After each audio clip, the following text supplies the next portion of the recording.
Welcome back to Teach a Man to Fish channel. In today's video, we're doing a review of the ASmoke AS700P Skylight version. Let's go ahead and get started. We got a real good use out of this grill over the last several weeks, enough to form a solid opinion on it, and we did find one doozy that rose up that we'll explain. Make sure you watch till the end. We'll talk about that weakness that we saw. After the assembly, we did do a burn-in just to get everything seasoned up and running properly. There's an ample size hopper that can hold a bag of pellets. The fire up or startup is very quick, and this light feature is unique and awesome for this grill, especially for wintertime night cooking. Matter of fact, that light is motion activated, so it turns on as you walk towards it. Pretty cool stuff. We tested out the searing function with the grill with a venison roast covered in olive oil, salt, pepper. Went ahead and threw it on there, and it did a great job of doing a sear right over top of those grill grates. Venison is one of those trickier meats that can be hard to cook over top of grilling, searing type circumstances. You have plenty of control with that temperature dial. We did these deer roasts in a Japanese dipping sauce, and it came out fantastic. We did several smoking scenarios. There are dual probes that go to the temperature control panel that you can use. We put them up against our most trusted temperature probe monitor, and they pretty much mirrored each other, which can be rare in some of the grill types. This was a smoked venison backstrap, which, if you know anything about that, that's a tricky smoke to do as well. It came out fantastic. Good smoke flavor, decent ring on it, and it's a relatively quick smoking process.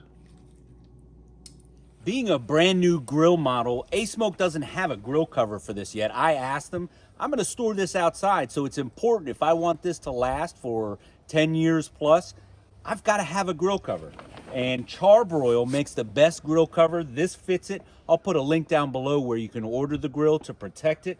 It's durable, stands up to the elements. Charbroil, good stuff.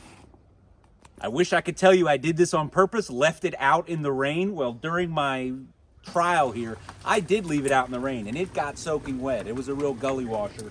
The electronics got all wet. The hopper was exposed. I had to let it dry out. I tested it for you. Everything works fine. I didn't have any issues that resulted from that rain. So that was one test. Not intended, but it happens. Let's talk a little bit about the thickness of the metal on it. This thing is not light. I've worked with some grills that are thin.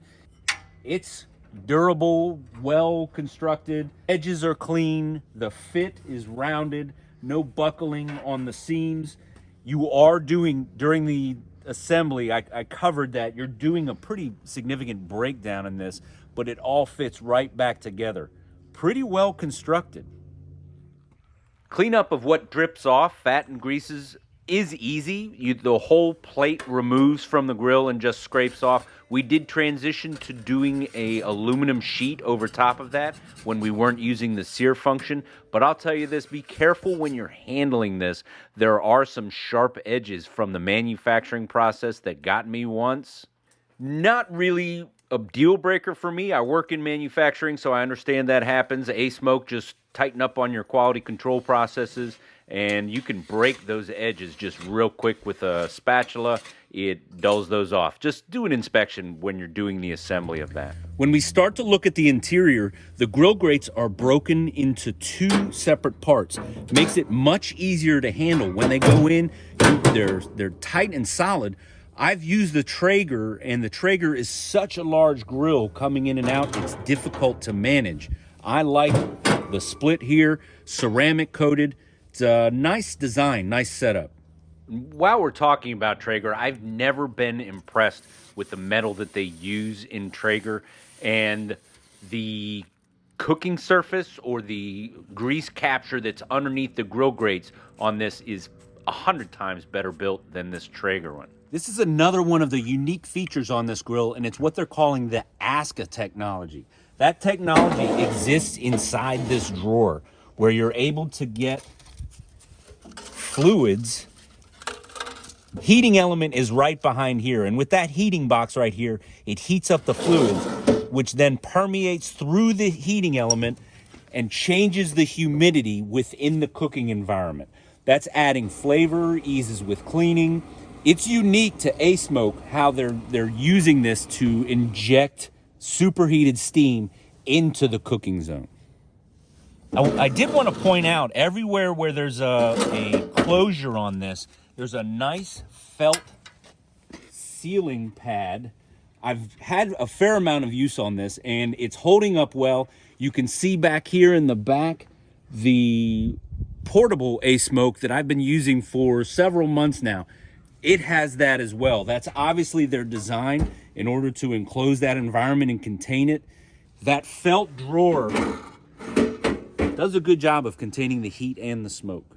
Cleanup is really simple on this. I'm not certain if it's tied to that ASCA technology. They say it is. It's part of the superheated steam, but the ashes drop from the pot through into this drawer, and really all you're doing is dumping this drawer out of the ash that accumulates. Periodically, you are doing a deeper clean. We just use this Milwaukee battery-powered shop vac, hit all the surfaces, and that's a good view to where you can see how that ash drops through down into the drawer.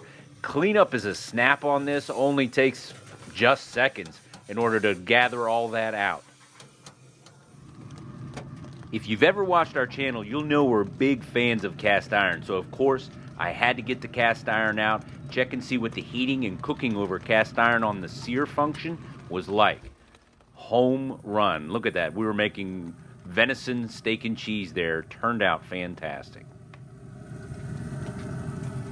With the casters and the wheels that are on this, we're forever moving this all around our property on the grass. It rolls with ease. And then once you get it into position, each wheel of these caster wheels has a lock that hold that grill together very well.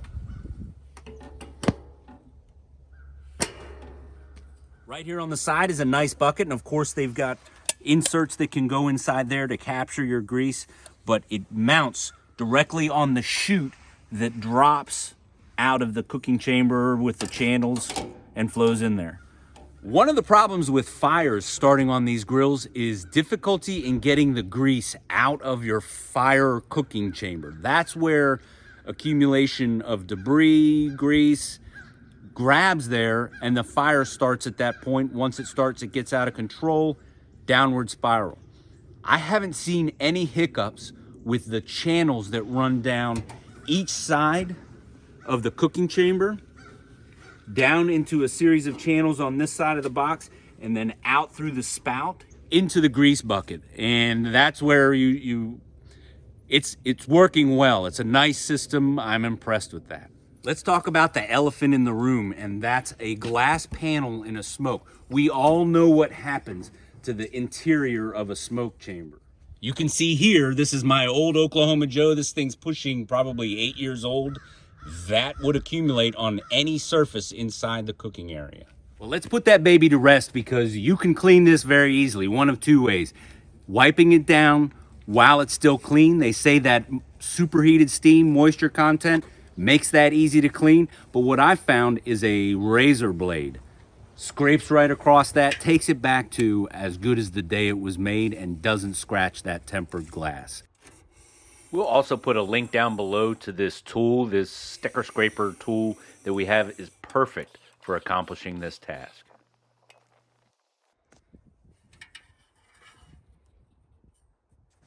Don't let that skylight feature worry you about it getting fogged up. That's easy to maintain. Let's spin around and take a look at the back here.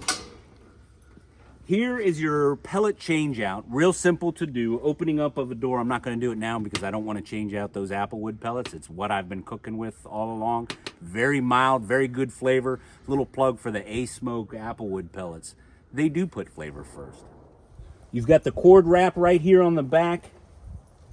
Nice solid storage shelf on the bottom. You can put your extra bag or your changeover pellets in this area. Even a bucket that you can do your change out into. Set it in here.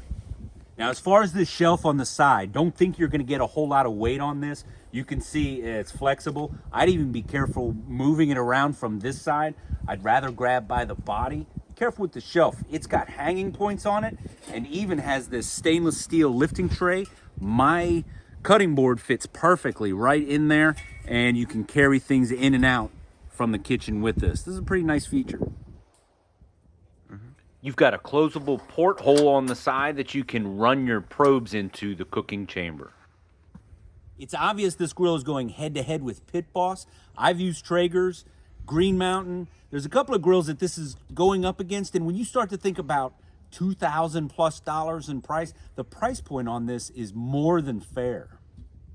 Now let's talk about what we did not like about this grill. Both of the handles on this grill are not designed for lifting it up. Pretty much just gently holding it and sliding it around, and the wheels work well enough that that's not that big of a deal. Just in that brief rain, you can see where some of the rust has already formed on some of the fittings or fixtures on this grill. That's rust stains running down the side of the grill. There is a weakness in regards to the dampener opening and closing arm.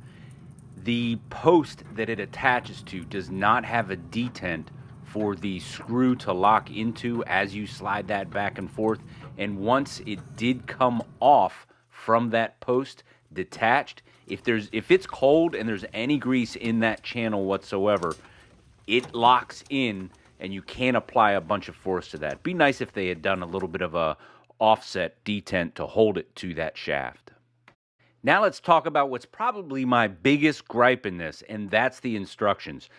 ASmoke, if you can get your engineers, your people that write the book, and somebody who's actually a hairy homeowner and putting this together to write those instructions together with feedback from each, you'd be doing a service for those who are getting it. Now, I'll say this to you. With some mechanical ability and figuring it out, you will not have a problem with putting this back together. Just know that there's some steps and some lack of clarity in those instructions. You could expect to have a couple of hours in putting this together. The instructions also say that one person can do this, but 2 people is helpful. Yes, that's absolutely true. 2 people is helpful. Be prepared to haul away some trash when you're done. It comes in 2 boxes and is extremely well protected and packaged. We've been using this grill for a couple of weeks now. There's a couple of things we still have to tackle, and we'll put it in future videos. And that's our Boston butt and our brisket. Those are 2 kind of the king of the backyard barbecue. We've done a bunch of other cooks that you've seen all throughout this. Come back for their other cooks and we'll start a whole playlist around just using this grill. So YouTube says that this video is perfect for your viewing habits. This is my latest upload, and over here is a playlist you might just enjoy. I hope you liked it. If you did, please click like, subscribe, share, and come on back for more.